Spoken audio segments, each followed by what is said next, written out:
Hi everyone, welcome to my channel. I'm really excited to be here, and I just really excited that I get to share these things with you, and hopefully everybody will start logging in. But in the meantime, I want to start because I really don't want to be like, blabbing at the beginning and talking too much at the beginning for people that watch it afterwards. But if you have any questions, I have Nunu here. Nuneka, she can answer any questions. And also, well, just like in general, I'm going to get started. I'm going to be focusing today on specifically the Distress Oxide sprays versus Distress Oxide inks, because I really wanted to compare the two in many different ways. I don't know if you watched my video yesterday on how I created, I used 20 different techniques. I showed different techniques of how to use the Distress Oxide sprays. So if you didn't, go ahead and watch that video. And oh, hi, Cindy. And today I want to specifically talk about the comparison between the two. So let's get started. The first thing I want to talk about is oxide properties in general. So if you're familiar with oxide sprays or inks, you will know that the cool thing about them, what Tim Holtz really wanted to accomplish with them, is to create that oxidized look. And the way they did it is by combining both pigment and dye ink inside the container. So they put it on inks, they did it on sprays, and they also did direct refills that you can use as inks as well. And the other amazing thing about it is that it can be, it's water soluble, and it can be reactive with water. So it oxidizes with water, which is nothing new. I'm just kind of going over all the different examples and all the different properties that they have. The nice thing also about the oxide inks compared to the, let's say, distress inks, is that they give a better coverage. They're much more opaque, and they give a faster coverage. So it's really nice. Hi, Nicole. Hi, Tiffany.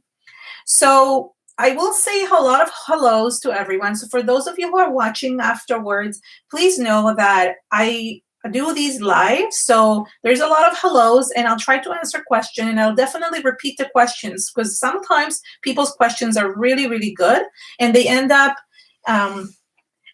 helping others that are not familiar with things. So the next thing I want to do is just talk a little bit about ink and spray in general. So this would work not only with the Distress Oxide inks, but in general with ink and spray. The difference in comparison is that basically with ink, you have a lot more control, but with spray, you have a lot more coverage or faster coverage. So the ink, you can really control an area and basically just control everywhere what you're doing. While with the spray, you can cover faster, but it really makes a huge mess. So in terms of covering a background, of course, a spray will cover it faster. You'll still get plain coverage with the ink as well. In terms of storage, for example, and that's something that I really wanted to talk about, and Tim Holtz talked about this too. So these sprays tend to leak. For example, this one really leaked, especially when they're held sideways. So you need to keep these upright, because otherwise they'll leak everywhere. Usually with sprays, it's best to keep them upright.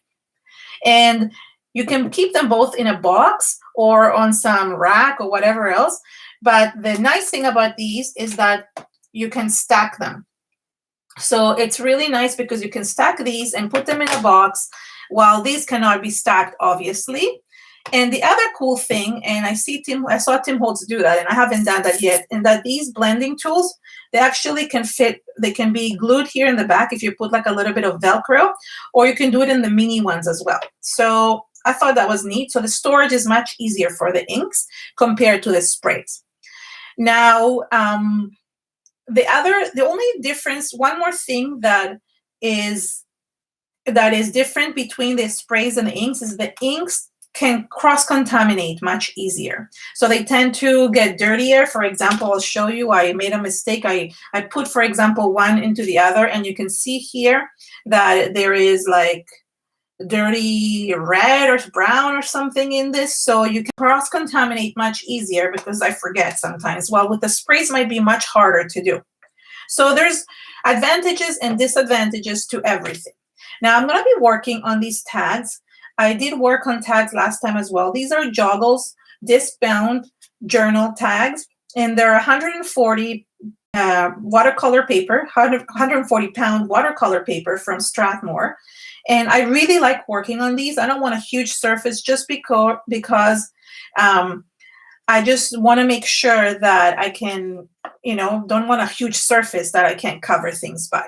So now I can really start with a comparison. So what I wanted to do is I want to kind of do first a color comparison, to compare the colors between the sprays and the inks. And I'm not sure if I will do all of them. We'll see how long it takes me to do that.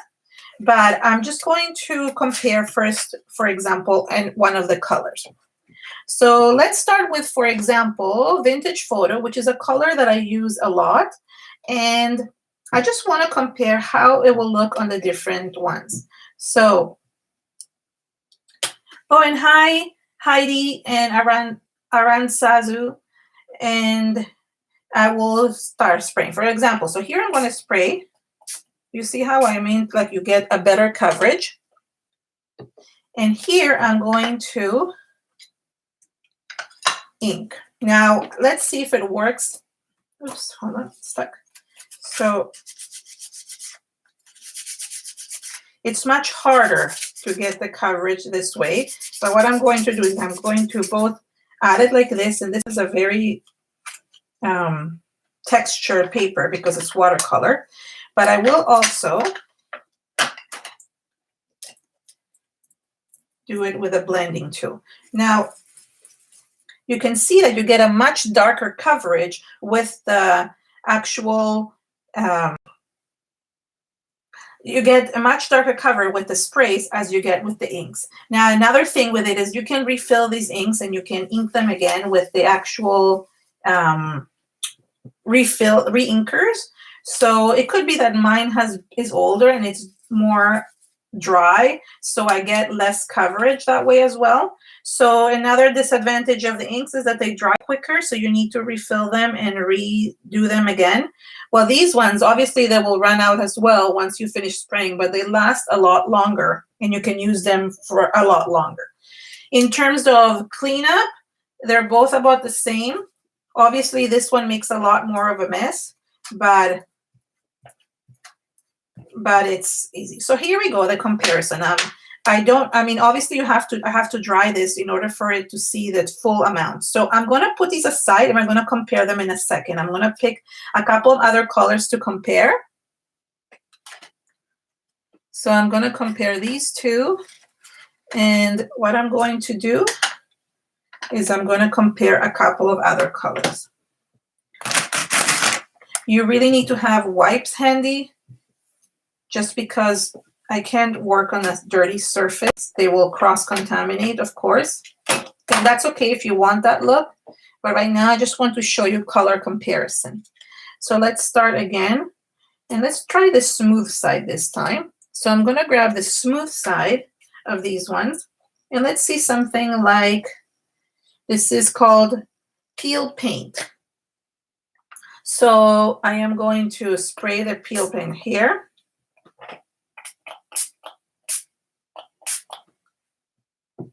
And you could actually also blend this as well, but I don't want to do this because I want to use this blending tool for the other side, and then I'll show you that you can blend these as well. So basically, experimenting makes it much easier to figure out what you want to do. So first, oh yeah, I said I was going to blend. So this color is pretty similar as well. So that's what I like. I wanted to compare if the colors are similar. Now with the inks, there's a lot more inks out because he's already come out with all 60 colors. While with this one, he hasn't come out with all of them. He came out only with the first 12 colors of the sprays, but I'm sure he's going to be releasing the other ones as well. Now this one has a lot more ink on it, so you can really see the difference. So yeah, it's pretty similar. I have to say that the color is pretty similar. You do get a lighter effect with the blending tool, but with this one, you do get a strong effect as well. So now I could do a color comparison with all of them, but I have a feeling that they made them pretty similar to each other. So here we have the two of them.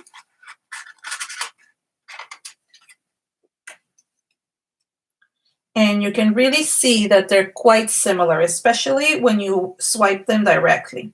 Now you could go and blend these, and then you get a different effect. So I really believe, and I showed this in my video yesterday, that when you're blending the inks, they do give you a much better coverage than when you're blending the, when you're blending the sprays, you get a much better coverage than when you're blending the inks. So I mean, there's, as I said, advantages of disadvantages to everything, and that you have to outweigh what you want, what kind of look you like, and so forth.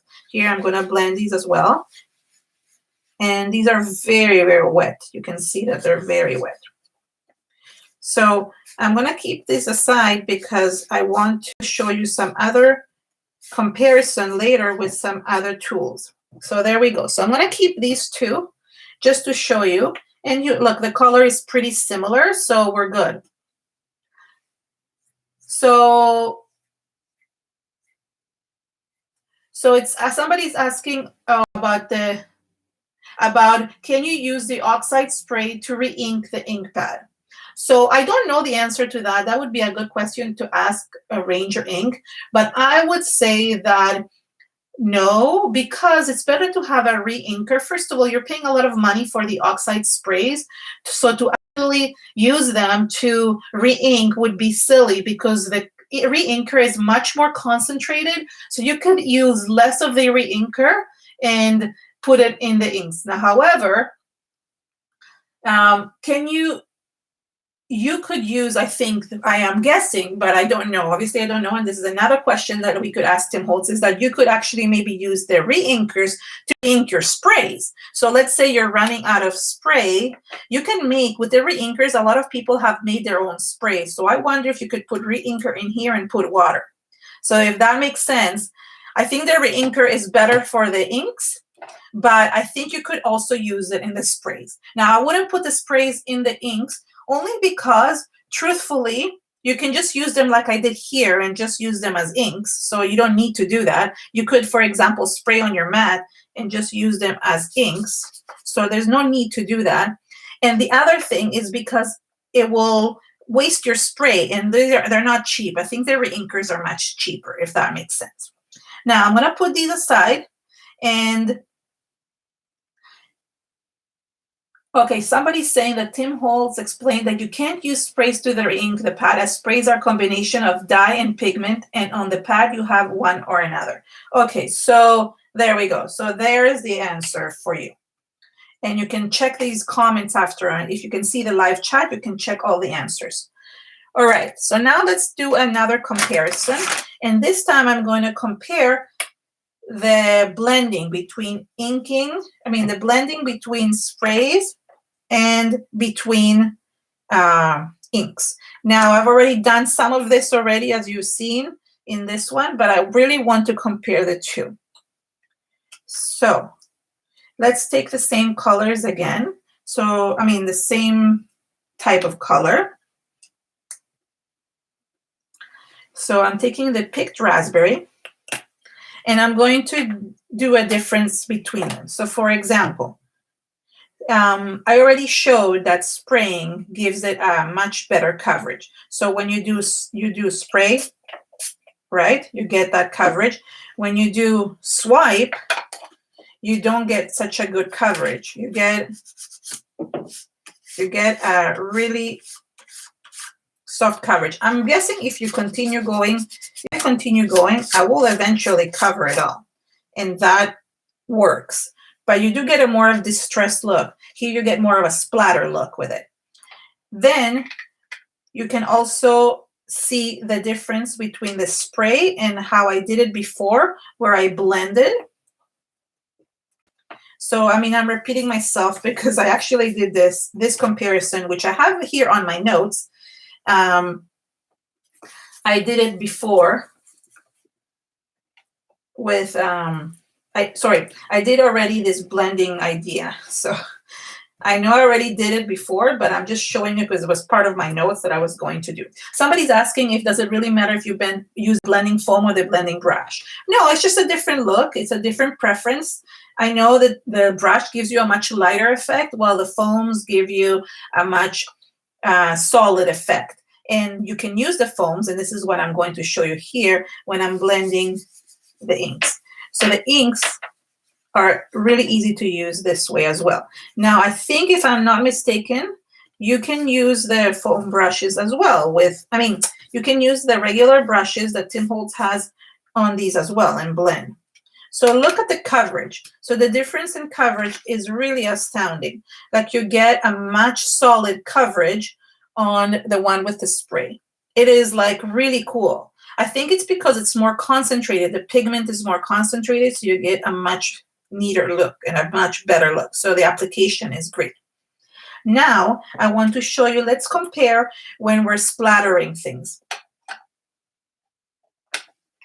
So with distress inks and distress oxide inks and with the sprays, you always want to have a water bottle handy, like with water, which I didn't check and I don't have a lot of water here, but I just want to show you the splatters.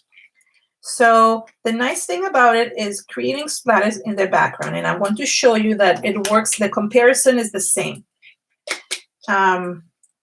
You get the same splatters. It doesn't matter if you use it on one or on the other. And I want to show you, but I do not have enough water here. I want to just wet my fingers for a second. Or maybe a paintbrush. Sorry. You know what? I ran out of water and I didn't even realize it. I was prepared with everything except for this. And this one had blue on it. Sorry about that. But I just want to show you. Okay. So now it had a little bit of purple on it, but that's not important. I just want to show you the reactiveness. So what you do is you apply it, and then you put a paper towel on it, and it reacts with the water, like I said, and the splatters are the same. Okay? Well, actually, they're not really the same. In this lighter ones, they actually reacted much stronger. So it took away more of it just because it's a thinner coat. While this one, I think it takes longer to get to the bottom layer. But it still reacts with it and creates a very cool effect, like we like with the distress inks, with the oxides. It really oxidizes beautifully. So I really like that.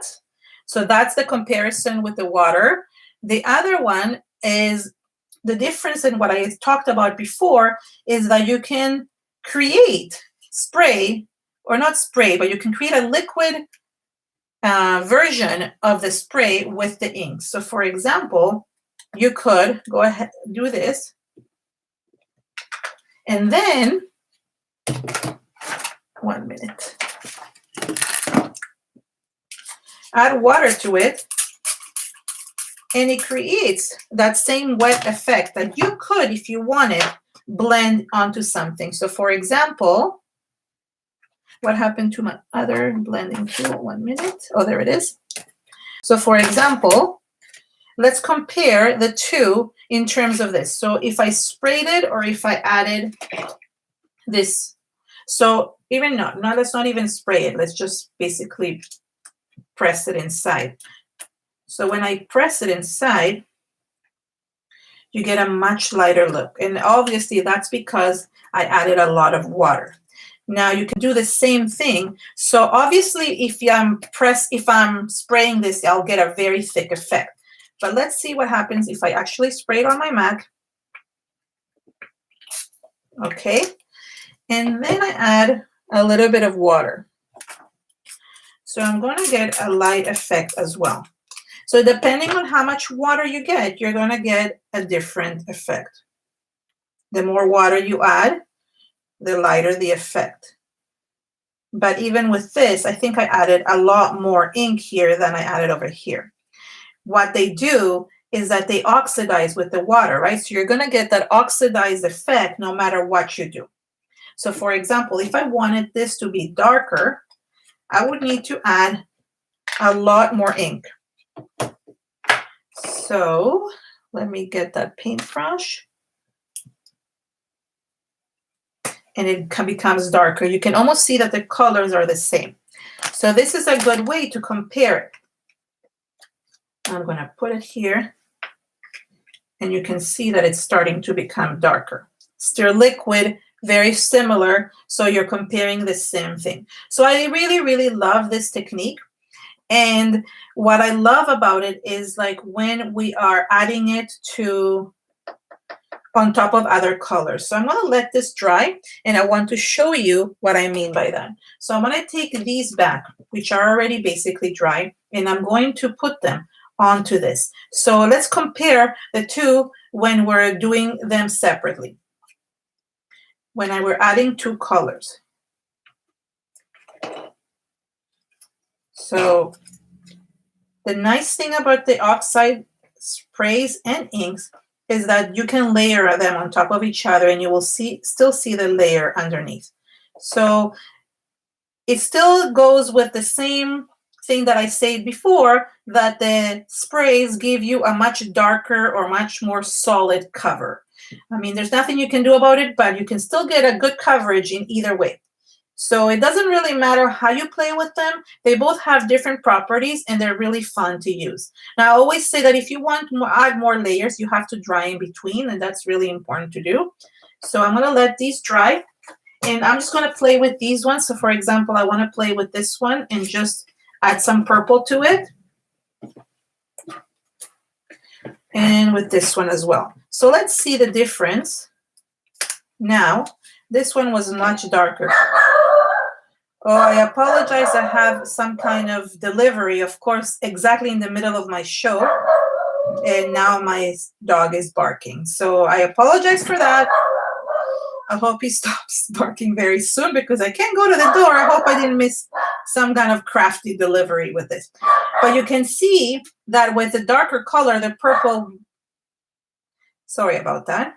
You can see that with the darker color, the purple barely showed. While with this one, you could probably get a, oh gosh, okay. I have to wait. I am maybe fast forward this part while my dog is barking, because truthfully, I can't. I'm going to close my door. Hold on.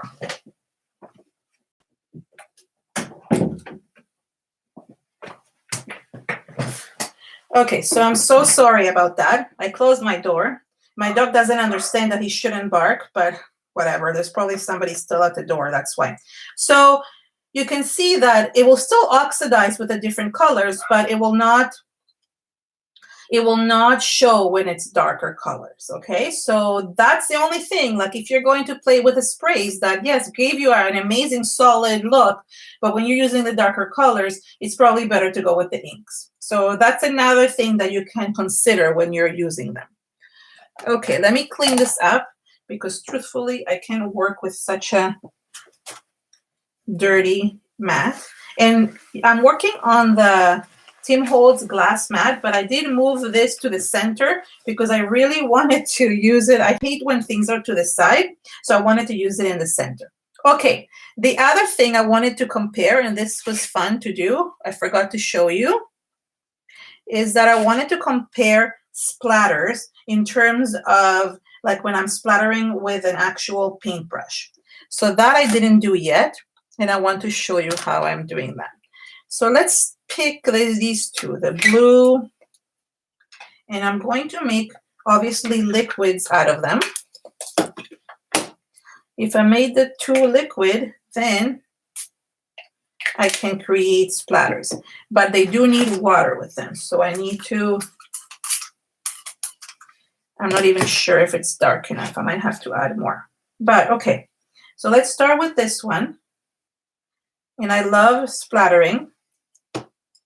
So pretty good. Yeah. And I love this technique. You can add different colors with it as well. Now let's try this one.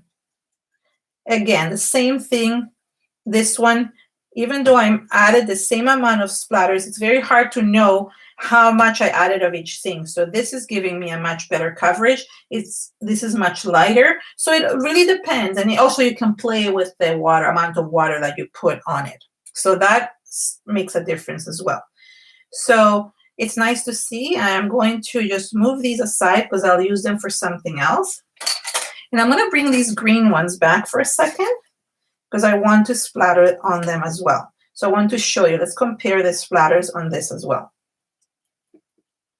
This will probably oxidize really nicely on. So it forms the same amount of color. And I really like this. Yeah, this looks really nice. So this is oxidizing here, and this one is oxidizing over here. And I'm going to let this oxidize on its own. So I love that because you can use them on both.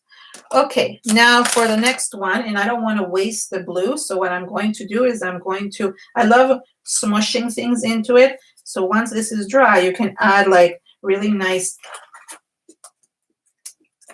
layers of it. So you can continue adding layers and not wasting your ink and wiping it off. So here we go. So I love that technique. I love adding layers to them because that way I don't ever waste anything. Now, the next one, it's an interesting one when I am going to do a stamping comparison. And this is where it gets interesting because obviously when you're doing inks in general, it's going to be much easier to stamp. However, if you watch my video yesterday, I really did manage to stamp on the actual wet areas as well. So let me show you. I'm actually going to show you two comparisons. One of them will be on white and one of them will be on this purple area, just so you can see the difference. And I am going to use, I think walnut stain. No, maybe, yeah, walnut stain is good because it really looks really good with it. So obviously, when you're going to stamp, and I'm going to show you with this one. I have a stamp over here. This is a Tim Holtz stamp. It's a script stamp. Now, the difference is, and I can tell you already because I've already tried it, is you can get really great images because these inks are very pigmented. You get great stamping images, much darker than when we do it with dye inks. So if you want to get an exact image, like for example, a butterfly or something else, it is much easier to do with this. But I want to show you, I have a script stamp from Tim Holtz. And I want to show you the difference.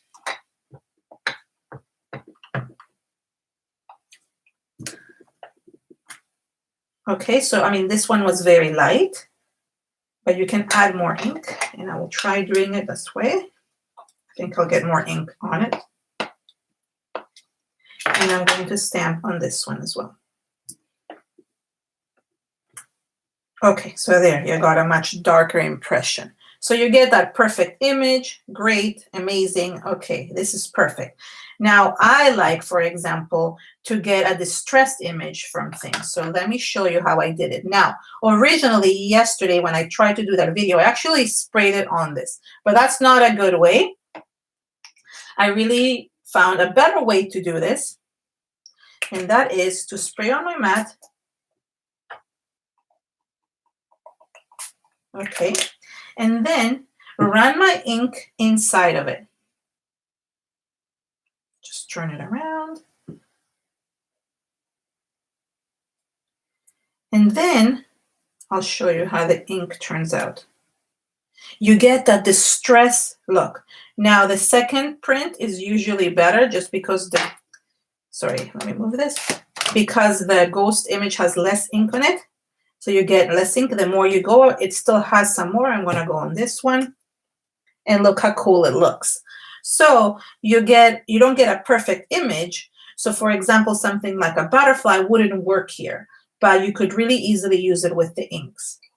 Now, I like distressed. So for example, in order for yourself to get the distressed look on this using the inks, all you have to do, and that's two things, you can either make yourself your own liquid out of the distress oxide inks, the way I showed you before, and add water, and I'll show you that this works as well.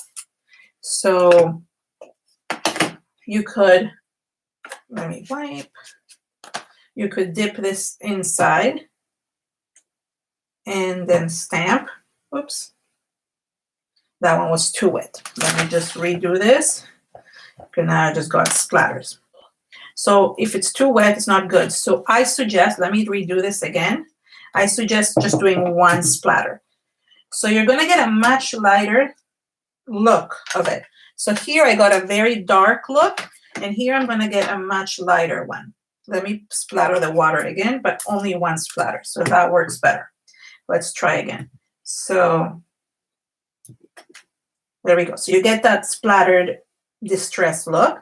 However, the other way to do it, and if you don't want to have to stamp, you can take this one that you have already stamped regularly, and all you do is you just splatter it with a little bit of water, and the ink will react. And then all you do is just take the paper towel and you get a distressed look. So the longer you leave the water on, the more distressed it's going to look. So you can get both effects, and that's really, really cool. So you can get the distressed look, or you could get a regular look, which is the way that you do when you stamp regularly. So in terms of comparison, stamping comparisons, it's really easy to do. And obviously you're going to get a more defined image with the inks, but you're going to get a more distressed look if you want to mix media style with this one. Now, the next topic I want to talk about is basically with stenciling. Oops. And I want to show you the stenciling ways. And let me move these aside so I can show you what I mean. How to stencil. Let's clean this up. And stencil comparison. I used a lot of stenciling in my art journaling. I love using stenciling. So it really makes a difference to a journal or to a project when you use stencils. It adds so much character to things. Let's take two more of these and let's see, let's compare them. So I want to use, let's see, what color do I want to use? Let's use reds. We haven't used any red here. So the first thing we can do is figure out actual, just basically blending with the stencils. So when I'm putting this stencil by Joggles, and let me do this first. Let's separate them, sorry. So I'm going to show you how to stencil first with the spray, plain spray. Okay, so I'm going to spray directly on this. There we go. Really easy to do. You get a more splattered look, but you still get a really perfect dark look. It is more wet than usual, right? So you can, that's a really good way. You can even use another tag with whatever you have left over and smush it on top. And I showed this also in my video. And you can stamp with a stencil when it's wet, okay? So you get a ghost image of that. But that's part of a different video. I don't need to show you that right now. Now I'm going to clean the stencil up. And I want to show you the comparison. And I'm going to need, I guess, another one here, because I'm going to show you the different things. So you could swipe with this, but I find that it will not be very good. I don't think it's going to come out that well. Even swiping on the regular paper without this was really hard. So I doubt this will be easy, but I'm going to try because I want to test it. And obviously don't go against the stencil, go towards the stencil. And it's basically doing nothing. It's inking the stencil, but not doing anything. It did a very light one here. However, of course, with the blending tool, it will work really nicely. and it's much more controlled, much easier. And you can do obviously 2 colors if you want to. I'm just showing 1 color, but you can do 2. And there we go. That's a really easy way of doing stenciling. Now, you saw how I was able to cover the stencil really easily with the sprayed image. So I want to show you that you can do the same thing as a comparison with this as well. So I'm going to take a 3rd tag, and this time I will show you how I'm blending it on this one. So the same way that it worked there, and it's going to work here as well. And it's going to give you a really good, solid image. So I am quite impressed. I love how it looks with this. I'm going to show you what I mean. It really gives you a really good coverage. It still runs a little bit underneath because it is wet, but here's the comparison between the 3. So obviously the swipe did not work. And I'm sure with the brush, it would work. I actually probably have brushes. I just don't know. I didn't take those out. I forgot. But it will work the same way. It will probably be a really light impression. But you can do it with the sprays directly on the stencil, or you can do it with like blending it with this. Now, let me show you something very, very neat. I'm going to compare the stencils with a resist technique. So for example, first of all, I am going to do 2 things, and that is look for my other tags. Hold on. I think I've used all the tags. I think I've re-inked them all, so I can't reuse them.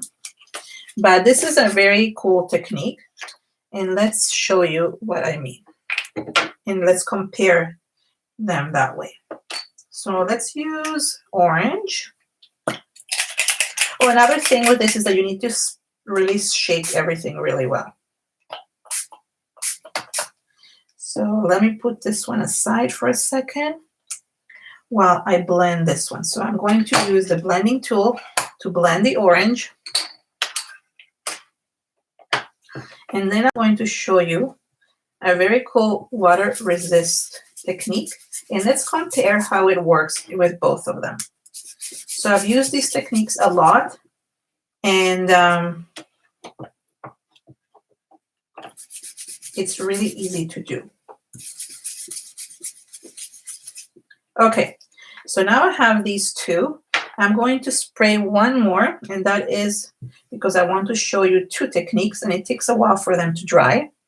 So let's use a different color for this. What color haven't I used? I haven't used blue. So let's use the blue one for this one. So while I'm letting this orange and this orange dry, I'm going to use the blue because these are 2 techniques that are resist techniques. And the nice thing is I want to compare how they look with each other, side by side, I mean. But the images have to be dry. So there we go. There's the blue. And the blue with this. This is the Mermaid Lagoon. It's a beautiful color.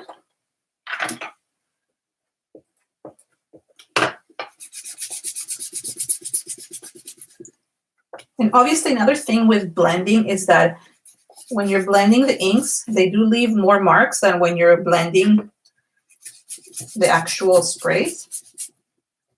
They do leave a lot more marks. I don't know why, but they do. The streaks are stronger in this. Okay, now let me dry these both, and then I want to show you the stenciling comparison. But I do want to clean first. So if there's any questions, feel free to ask them while I'm drying. That's usually when it's the easiest for me to answer while I dry these 2. Well, the inks are basically dry, but I'm just going to heat set them. Now, another thing with the oxides is that they have to be heat set. Otherwise, they will react with water. And usually They do react with water over and over, so the best thing to do is to put a sealant on them when you're finished your project. They do dry very, very quickly, so that's the nice thing. Obviously, the more water you add, the more they will react. And I just dirtied some of this, but that's okay. It won't affect the result.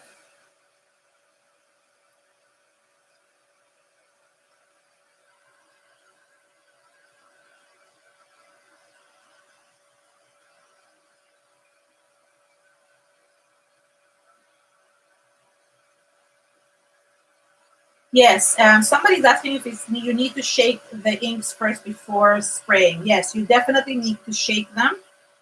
That's what Tim said. You should shake them really well.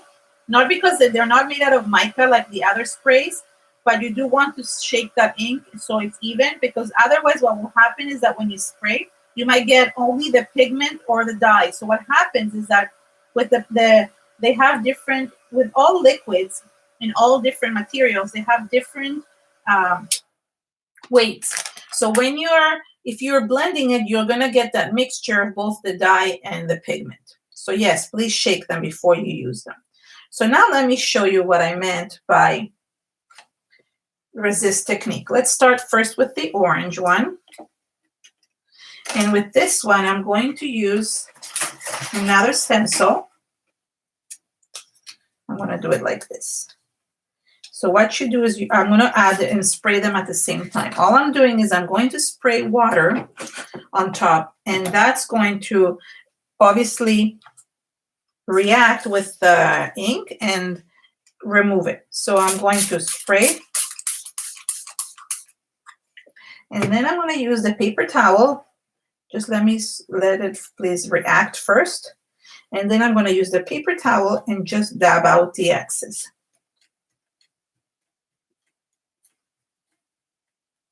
So somebody's asking about shaking spray side to side. So Tim actually said that these specific sprays, it doesn't really matter if you shake them side to side or up and down.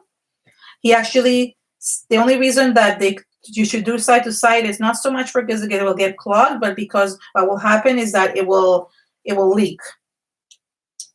Now here we go. I think I added too much water, but you do see the design. And with this one, it's much lighter, but it does work when you put water. Maybe that's because it was such a light color. And then I can show you. So the resist obviously works on a darker color, but I think what happened here is that I added too much water. Now, a better, more controlled way of doing this, and I'll show you what I mean, is to do it this way.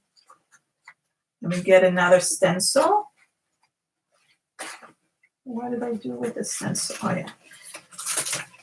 I got this stencil over here, and let me show you.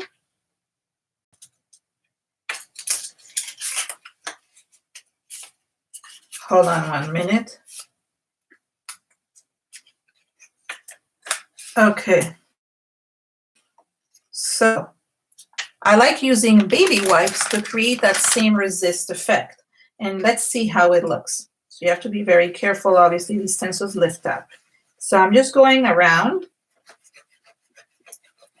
And yesterday when I did that video with the techniques, and I will link, it's already linked below. The video is linked below, I think, so you can just go watch it afterwards. I used two colors, so this actually blended the two colors together. So there is one. And now, I'm just get a clean wipe. I'm going to do the other side with the inks. Oh, I can remove this.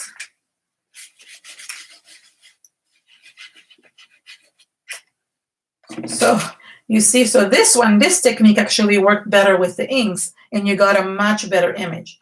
This dark one, there was a lot more to remove. So with the water, it removes it more than with the baby wipe, but you still get a very similar effect in both of them. The last comparison I want to do is I want to do a watercolor comparison. So you know that you could use these as watercolors as well. It's really good to do that as well. So let's see, what colors haven't I used yet? I haven't used this one, the cracked pistachio. So I want to show you what I mean. So you could create actually watercolor effects with these and use them as watercolors. And what you do, obviously, is you need to mix them with water. Let's see which ones I want to use. Let's use the back of some of these just to show you.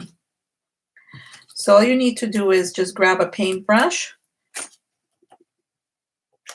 and basically just paint. So let's see how it compares. So there's one. I'm wiping my paintbrush. And there's a, so again, the same thing I've said before. You get a much lighter look with the inks than with these. You do get a darker look when you're using them as watercolors. The other thing I wanted to compare in terms of watercolor, and I thought this was cool, is what happens when you're adding things to a wet surface. So for example, let's clean this up because I want to show you what I mean. I'm going to take 2 tags, and what I'm going to do is I'm going to add water to them first.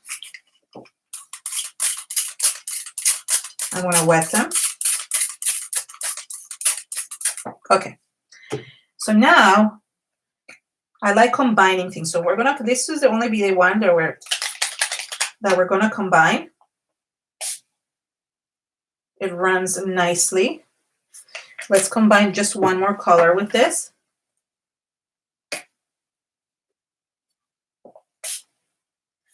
Okay, so let's first look at this. So you see how it really smushes around and mixes really well. Obviously much darker. Let me see. Sorry, I missed a question. Oh, will the ink separate? Someone's asking, once I shake it, will the ink separate? Well, not really, because I've been working with this already for a while. It takes a little bit of while for things to separate. So the ink might separate, but it's always good to just shake it right before you use it. Even a quick shake will work as well. Okay, so look at this, how cool it looks. And now I am going to show you this with the inks. So for example, I can't obviously go onto, I mean, I could, but I prefer doing it on the mat. And what I'm going to do is I am going to basically dip it in. Oh, you know what? No, I have a better idea. I think it will not look as good when you're dipping it that way. Where is my acrylic block? I think that will work with the acrylic block. I could stamp on it. So for example, I could add ink to my acrylic block. And let's see if that will work, and we'll show you the watercolor effects. So again, everything is lighter when you're using these colors. There's nothing I can do. I can't make them darker. I actually try to put more ink. And yeah, I can get them darker. So that's something that you really need to think about if you want things. So for example, if you want precision on stamping and on applying with blending tool, a very light look for cards or for scrapbooking, then yes. But if you're looking for like a mixed media style project, then maybe consider the Distress Oxide sprays, because you're going to get a much stronger and solid look with it. Let me just get the blue for a second. Which blue? Oh, I use this one. Let's try combining this on top. So that watercolor effect, let's see.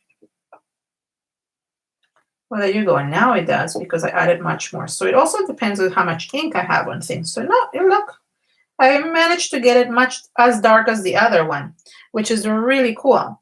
So it does. There's a lot of things to take into consideration. Like, for example, the amount of ink. I mean, I haven't re-inked. This is one of the original ones, and I have never re-inked it. So maybe that's why it's giving me such a light color. So let me bring back all the different tags.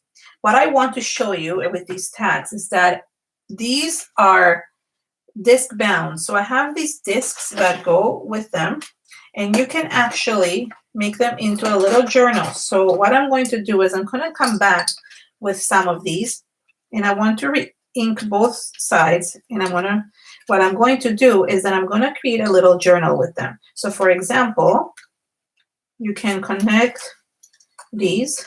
I'll show you. Let me use some of the drier ones because these are too wet for my liking. And I really love these from Joggles. They have so many different shapes. So for example, you can just put one on top of the other, and then another one. And you can create this little mini album. So what I'm going to do in a separate video, because otherwise I could go on and on forever and ever, is that I'm going to put all these tags together, and I'm going to basically ink the other sides and create them a very distressed look with the inks. I'm not sure what I'm going to use and how I'm going to do them, as they're all different colors. And then I'm going to go stamp on them and do separate things with them. So that way I really can get a really finished mini album, and it will look really, really cool.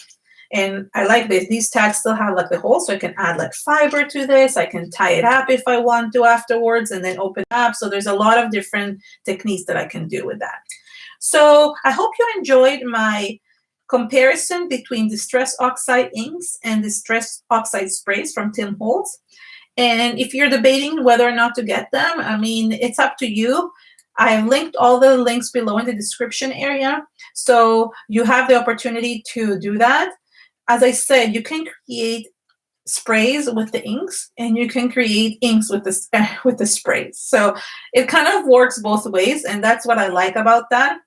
And if you like my video, please give it a thumbs up, and please share it with your friends on social media. I really appreciate when you share, because that way, like, it helps other people to learn, but it also helps my channel. And if you haven't subscribed to my channel, please subscribe.